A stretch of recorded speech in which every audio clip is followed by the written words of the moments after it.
दिल्ली में रहने वाली रमोना की उम्र भले ही 60 साल की थी, लेकिन वो खुद किसी कॉलेज जाने वाली लड़की की तरह बनकर रहती थी।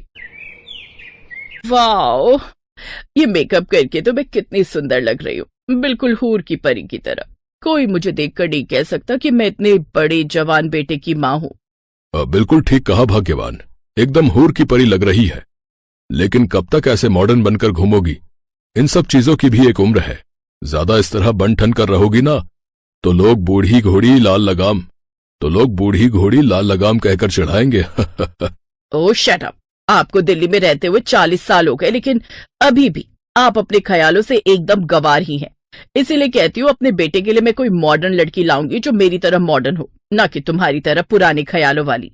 हाँ हाँ, ढूंढ लेना, अगर उसका मौका तुम्हें मिला तो। क्या मतलब? मतलब ये कि आजकल के बच्चे तो खुद ही अपनी पसंद की लड़की ढूंढ लेते हैं। वो माँ बाप को ये सब मौका ही नहीं देते। अब चलो, देर हो रही है, कहीं ऐसा ना हो तुम्हारे तैयार होने के चक्कर में पार्टी ही खत्म हो जाए। वो दोनों तैयार होकर पार्टी में चले जाते हैं। रमोना और प्रभाकर का एक लड़का था वरुण, जो कि वन विभाग में सरकारी नौकरी पर था। वो किसी प्रोजेक्ट के लिए मसूरी गया हुआ था, जहां उसे रीना नाम की एक पहाड़न लड़की पसंद आ जाती है, और वो अच्छे से जानता था कि उसकी माँ इस शादी के लिए कभी हाँ नहीं करेगी। इसलिए वो उससे ब्याह कर अपने साथ दिल्ली ले आता है। रमोना को जब ये बात पता चलती है तो वो बड़ा गुस्सा होती है, लेकिन अब उसे अपनाने के अलावा उसके पास और कोई चारा भी नहीं था, क्योंकि वो अपने इकलौते बेटे को खोना जो नहीं चाहती थी।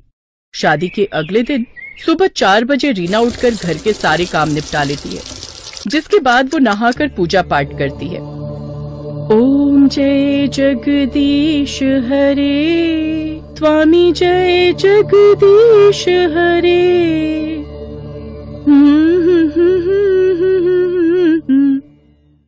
आरती की आवाज से सभी जाग जाते हैं। ये क्या लगा रखा है आधी रात को? जाकर सो जाओ और हमें भी सोने दो। माँ जी, सुबह के 5 बज रहे हैं। हाँ, लेकिन हमारे यहाँ 8 बजे से पहले सुबह नहीं होती। हाँ, अब बंद करो ये सब और हमें सोने दो। बड़े सालों बाद इस घर में सुबह की आरती सुन रहा हूँ बहू। जब मेरी माँ जिंदा थी तब वो करती थी, लेकिन रमोना ने तो कभी ये सब किया ही नहीं।